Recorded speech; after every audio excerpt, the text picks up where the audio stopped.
नमस्कार श्रोते हो. राम राम बालमित्रांनो, कसे आहात? मजेत ना? बालमित्रांनो, आज अर्चनाताई आपल्याला सांगणार आहे एका श्रुती नावाच्या मेंढीची गोष्ट. गोष्टीचं नाव आहे श्रुतीची युक्ती. गोष्ट लिहिली आहे विवेक चक्रवर्ती यांनी. चला तर मग ऐकूयात. चंपकवनात राहणारी श्रुती मेंढी सकाळ होताच आपली पिल्लं सोनू आणि मोनू सोबत मैत्रीण बेबी बकरीच्या मुलांच्या बॉबीच्या वाढदिवसाच्या कार्यक्रमात सहभागी व्हायला निघाल्या होत्या. मुलांनो, तुम्ही दोघे माझ्यासोबत राहा आणि इकडे तिकडे जाऊ नका, श्रुती मेंढी म्हणाली. होय मम्मा, आम्ही सोबतच राहणार, सोनू मोनू एकत्र बोलले. चालता चालता श्रुती आणि सोनू मोनू चंपकवनाच्या नदीच्या किनाऱ्यावर जाऊन पोहोचले. मम्मी मम्मी, आपण नदी कशी पार करणार? सोनूने विचारले. आपण होडीने नदीच्या पलीकडे जायचं. होडी आता येतच असेल बेटा, श्रुती मेंढी म्हणाली. काही वेळानंतर त्यांना एक होडी येताना दिसली. ते त्या होडीची या किनाऱ्यावर येण्याची वाट पाहू लागले. दुसऱ्या बाजूने होडी चालवणाऱ्या सिंटू कोल्ह्यानेही श्रुती मेंढी आणि तिच्या पिल्लांना पाहिलं होतं. मेंढीची छोटी पिल्लं पाहून त्याच्या तोंडाला पाणी सुटलं की हो. अरे वा, छोटी आणि गुबगुबीत मेंढीची पिल्लं खायला तर मजा येईल. पण यांच्यासोबत तर त्यांची आईसुद्धा आहे. मला काहीतरी युक्ती योजावी लागेल, सिंटूने मनात विचार केला आणि होडी घेऊन नदीच्या काठी जाऊन पोहोचला. तुम्हाला नदी पार करायची आहे का? सिंटूने गोड आवाजात विचारलं. होय, आम्हाला नदीच्या पलीकडे सुंदरवनात जायचं आहे, श्रुती मेंढी म्हणाली. चला, मी आळीपाळीने तुम्हा सर्वांना नदीच्या पलीकडे पोहोचवतो, सिंटू कोल्ह्याने सांगितले. आळीपाळीने? सिंटू कोल्ह्याचं बोलणं ऐकून श्रुती मेंढी चकितच झाली. माझी होडी लहान आहे आणि जुनीही, त्यामुळे एका वेळी यामध्ये एकूण 2च प्राणी बसून नदी पार करू शकतात, सिंटू कोल्हा बोलला. माझी पिल्लं लहान असल्याकारणाने ती नदीमध्ये पडू शकतात, श्रुती मेंढी म्हणाली. तू विनाकारण चिंता करतेस. मी त्यांना सांभाळून नदीच्या पलीकडे नेईन, सिंटू कोल्हा बोलला. तेव्हा श्रुती मेंढी विचारात पडली. श्रुती थोडा विचार करून बोलली. अच्छा, जर मी तुझी होडी चालवली तर तुझी काही हरकत तर नाही ना? सिंटू कोल्ह्याने होकार दिला. ठीक आहे, सर्वप्रथम तू मला नदीपलीकडे घेऊन चल. हो चल, सिंटू कोल्हा म्हणाला आणि श्रुतीला घेऊन नदीपलीकडे सुंदरवनाच्या किनाऱ्याकडे जायला निघाला. सिंटू कोल्हा मनोमन अतिशय आनंदित झाला होता की तो मोठ्या मेंढीला नदीच्या दुसऱ्या किनाऱ्यावर सोडून परत येईल आणि दोन्ही छोट्या मेंढ्यांवर ताव मारेल. नदीच्या दुसऱ्या किनाऱ्यावर उभी असलेली मोठी मेंढी इच्छा असूनही काही करू शकणार नाही असे त्याला वाटले. सिंटू कोल्ह्याने ताबडतोब श्रुती मेंढीला नदीच्या पलीकडे पोहोचवलं. तू इथेच थांब, मी तुझ्या पिल्लांना घेऊन आत्ता येतो, सुंदरवनाच्या किनाऱ्यावर पोहोचून सिंटू कोल्हा बोलला. मी इथे थांबून काय करणार? यापेक्षा मी माझ्या पिल्लांना आणणं अधिक चांगलं. यामुळे माझा सरावही होईल. तू इथेच थांब, मी आत्ता आले, श्रुती मेंढी म्हणाली आणि सिंटूला सुंदरवनाच्या किनाऱ्यावर सोडून होडी घेऊन परत चंपकवनाच्या किनाऱ्याकडे परतली. ओ, ही मोठी मेंढी तर खूप चलाख आहे. तिने मला चक्क फसवले आणि या किनाऱ्यावर सोडलं, ज्यामुळे मी तिच्या पिल्लांना खाऊ शकणार नाही, सिंटू कोल्हा रागारागाने विचार करत होता.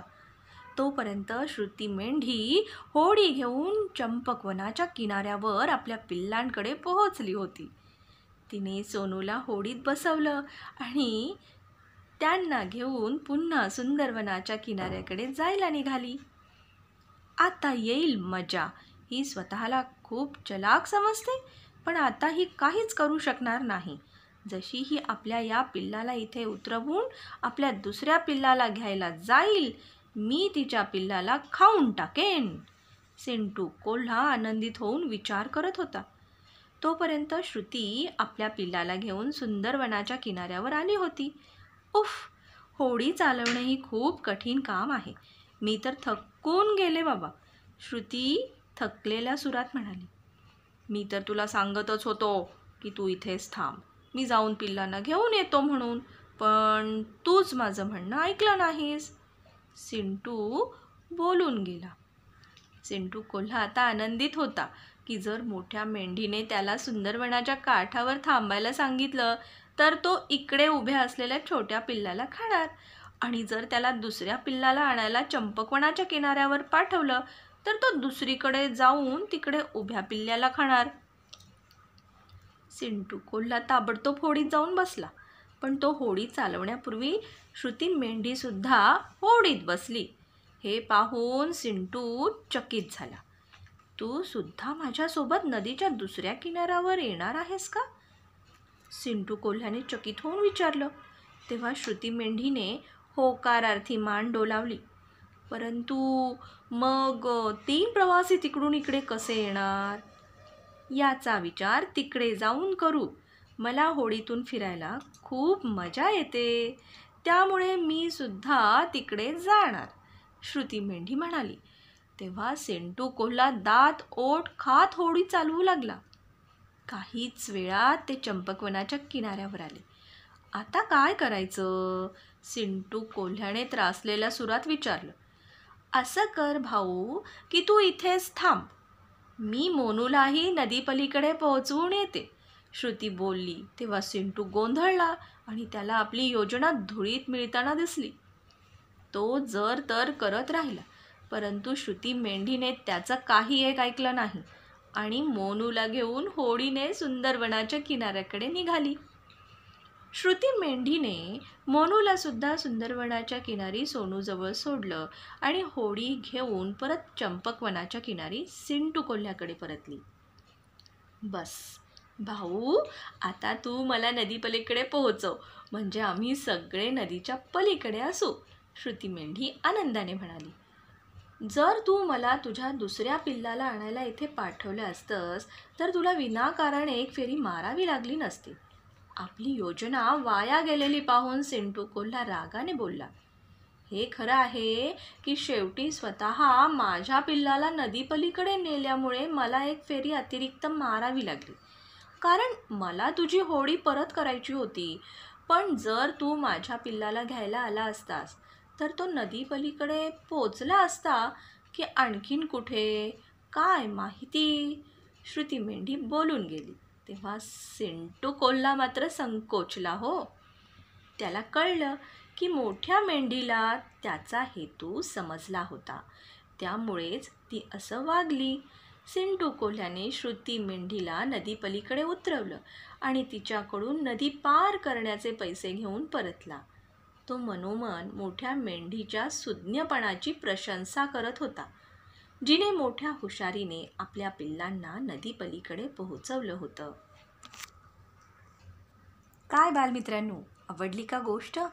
गोष्टीचं नाव होतं श्रुतीची युक्ती. बालमित्रांनो, बऱ्याच वेळा असे अनुभव येतात.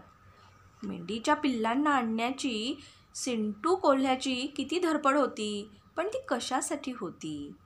तर त्या पिल्लांना खाण्यासाठी. आणि थोडक्यात यामुळे श्रुती मेंढीला किती त्रास झाला असता, वाईट वाटलं असतं, हो की नाही? श्रुती मेंढी हुशार होती आणि त्यामुळेच तिने विचार करून युक्ती केली आणि आपल्या पिल्लांना सुरक्षित ठेवलं. बाळांनो, आपले आईवडील देखील आपल्याला अशाच पद्धतीने सुरक्षित ठेवत असतात. देव तारी त्याला कोण मारी असं म्हणतात ते का उगाच? बाळांनो, नेहमी सावध राहिलं पाहिजे, स्वतःचं संरक्षण करता आलं पाहिजे. गोष्टीचं नाव होतं श्रुती मेंढीची युक्ती. गोष्ट लिहिली होती विवेक चक्रवर्ती यांनी. गोष्ट सांगितली तुमच्या अर्चनाताईने, म्हणजेच अर्चना अभिजित भांडारकर. बालमित्रांनो, उद्या आपण पुन्हा भेटणार आहोत नवीन वेगळ्या गोष्टींसह. तोपर्यंत स्वस्थ रहा, मस्त रहा, सर्वांनी काळजी घ्याल. धन्यवाद. वंदे भारत.